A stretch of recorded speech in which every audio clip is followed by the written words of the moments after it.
In the next two lectures, I want to talk about sign. So that's part 2.6, sign. Maybe part 1. So it's fairly large topic, so after that we will talk about sign more in the next lecture. So let me immediately start with the main theorem. So theorem. And the theorem is as follows. So it's the main one for this section. So so n is greater or equal than 2, just any positive integer. And the statement is that there exists a unique, so exists unique, surjective homomorphism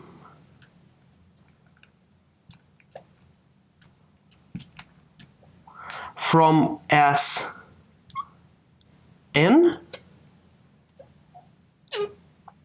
to S2.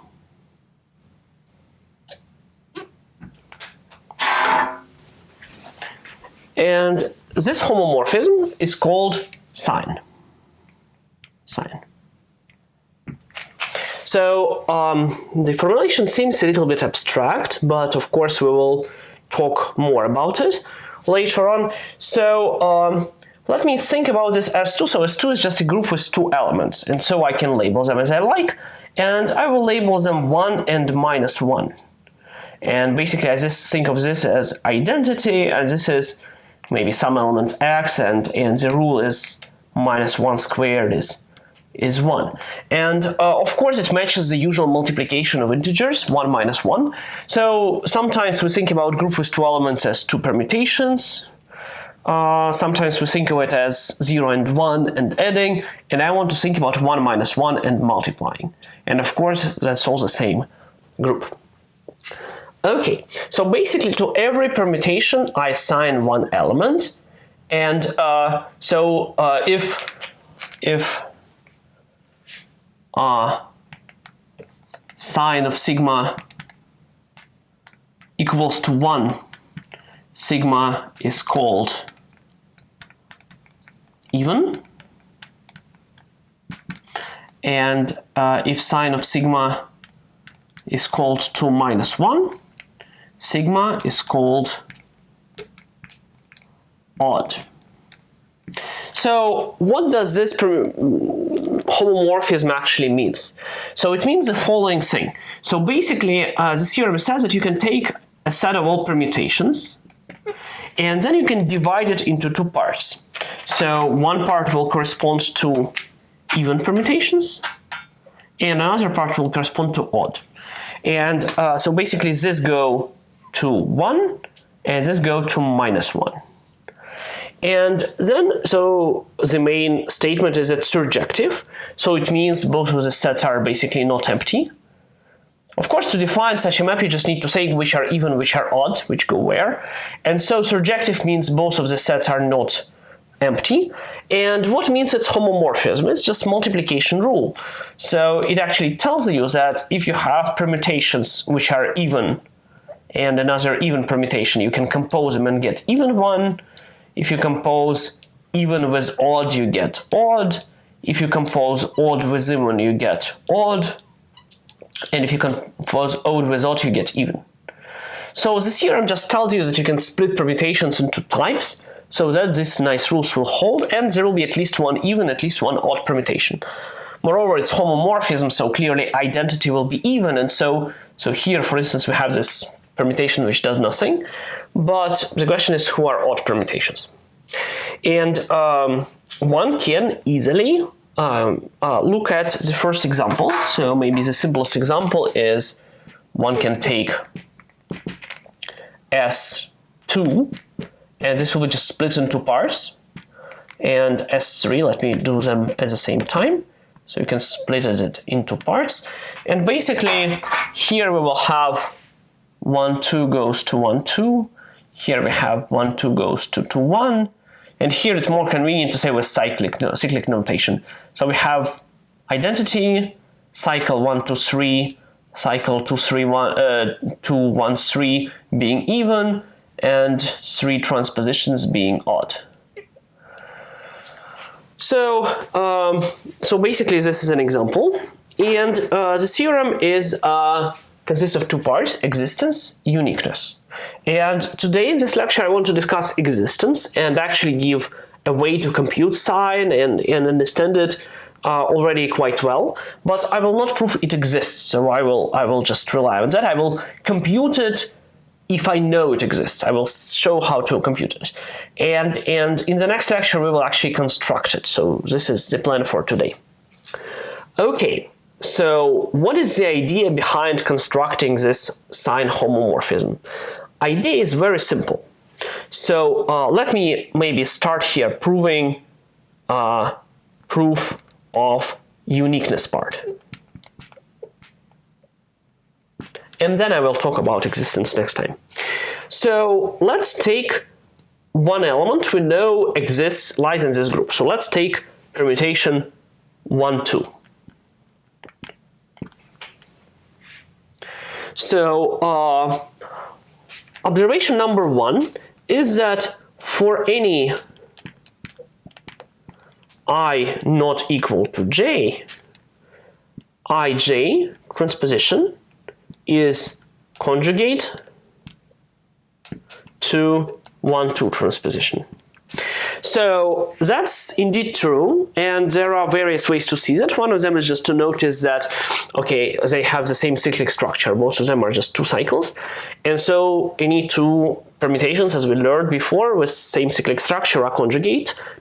Or you can actually write down permutation just needs to send I to 1, j to 2, and everything else as you like, basically. Any such permutation will conjugate this one to this one to this one. So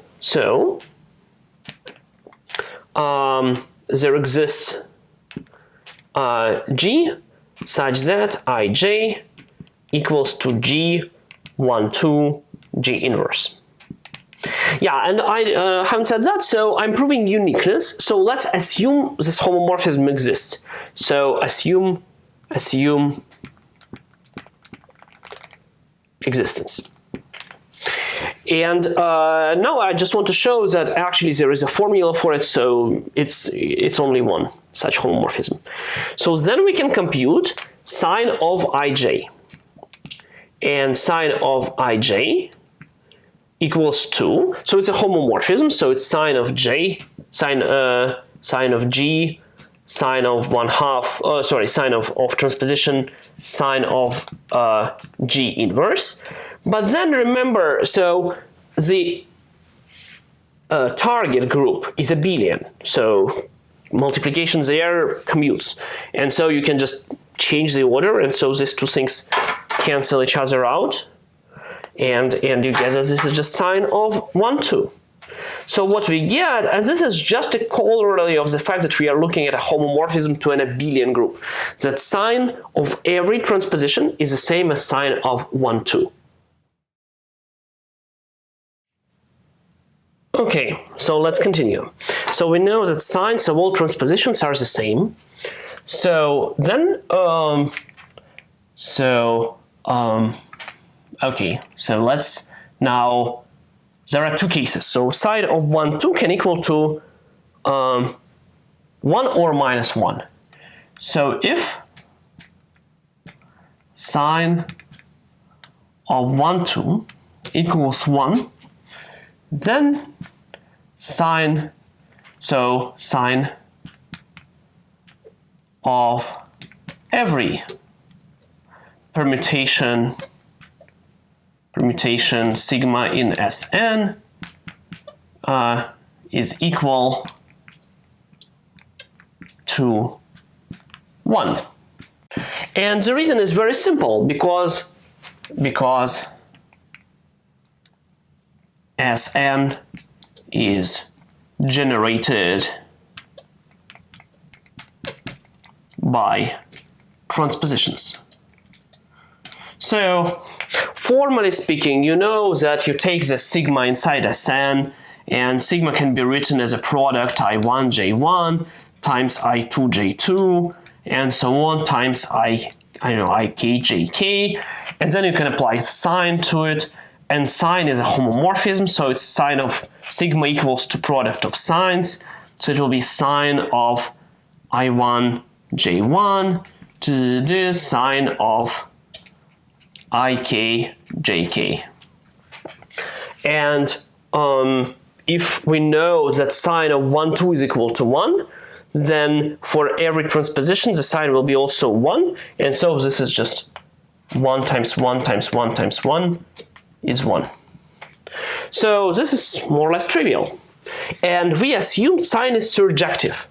So it means that sine of 1, 2 is minus 1. And then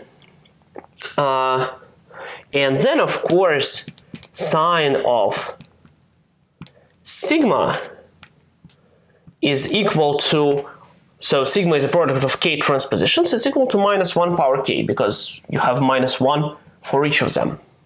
So that's very interesting. So apparently, if such homomorphism sign exists, you can compute it. Just write your permutation as a product of transpositions, count their number.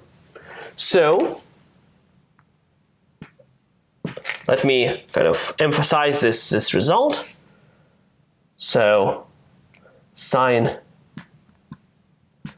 of sigma equals to 1 if sigma is a product of, let's say, 2k transpositions, and minus 1 if sigma is a product of 2k plus 1 transpositions. So that's the main maybe idea. Let me emphasize that.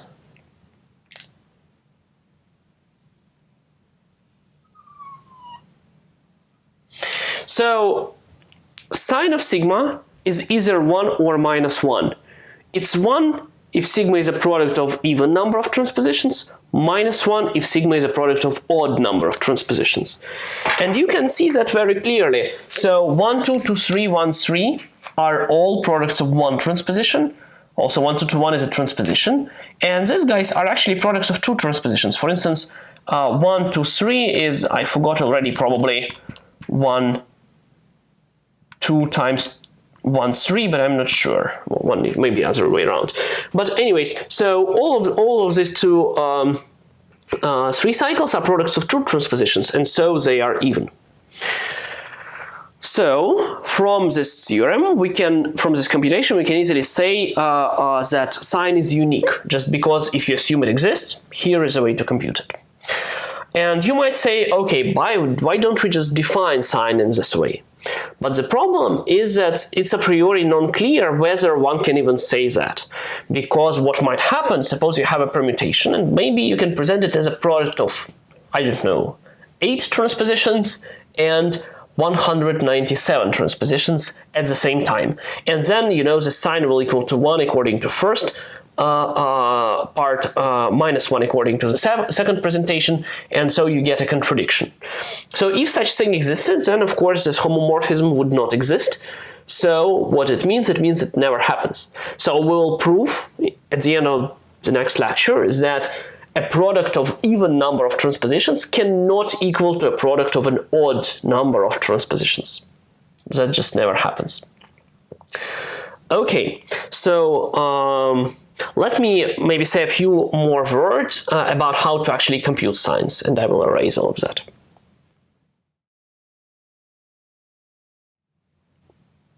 Okay, so let's look at some permutation sigma, and let's imagine that sigma is a product of certain number of cycles of certain lengths.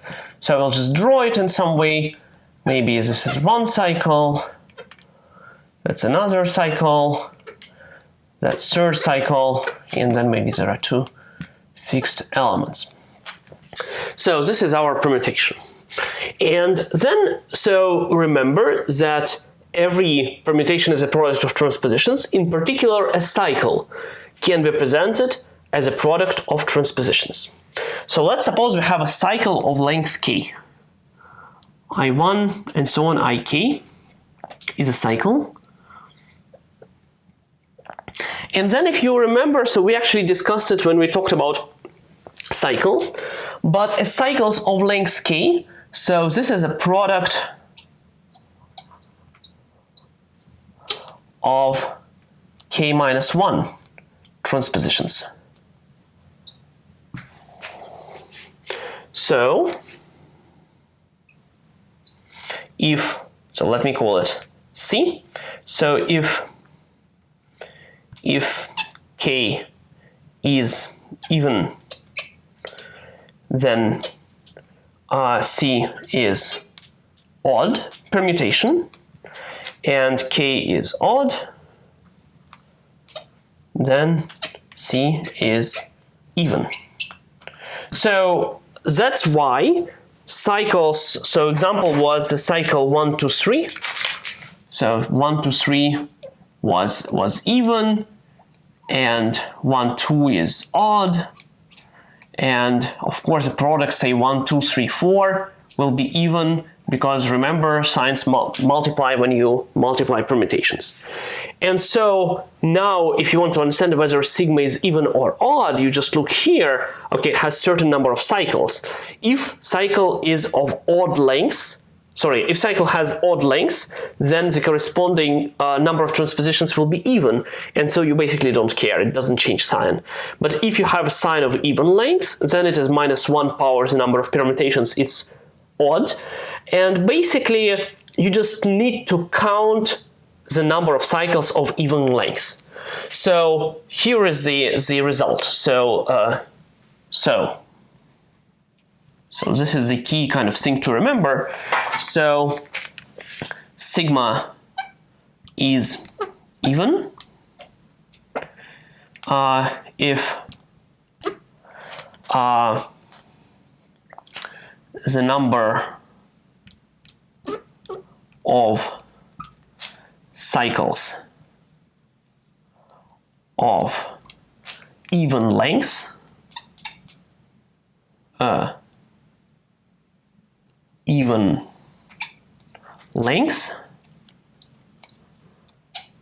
in sigma is even.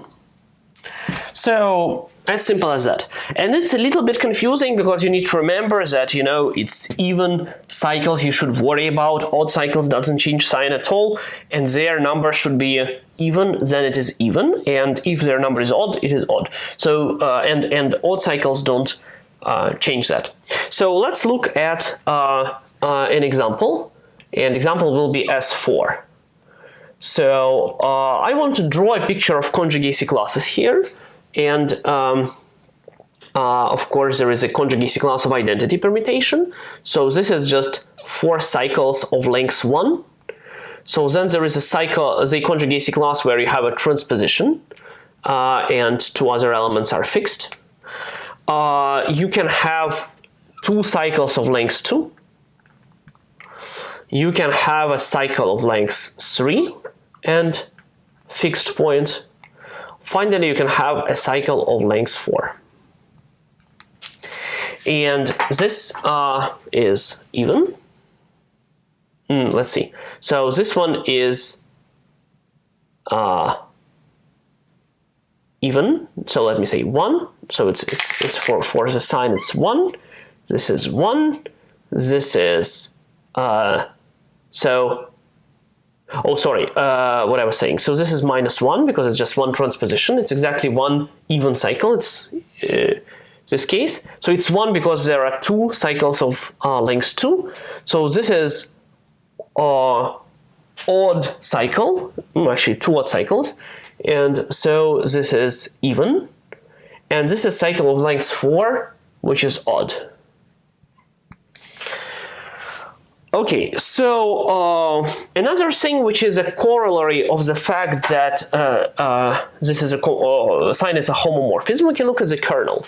So kernel of sign is the same thing, of course, is a set of even permutations. And it has a name, so it's a subgroup. Since it's a kernel of a homomorphism, it's called AN. And name is alternating group. So this group is very important, and later on we will see that sometimes you can think of it as even more fundamental than SN itself. So that's a very important group. And of course we might want to count the number of elements in this group, and thus the number of even permutations. And you can try to look at cycles and look how many of them are there. So actually this is a good exercise. So here the number of elements is 1, just identity. Here there are 6 transpositions, 1, 2, 1, 3, 1, 4, 2, 3, 2, 4, 3, 4. Here there are 3 elements, 1, 2, 3, 4, 1, 3, 2, 4, 1, 4, 2, 3 cycles. Here you have cycles like 1, 2, 3, 1, 3, 2, and then emitting 4, and then you can emit any other letter, so there will be 8 of them. And finally here you have 24 ways to just label elements, but if you look at a cycle, when you rotate it, it doesn't matter, you divide by 4, so you get 24 divided by 4 is 6.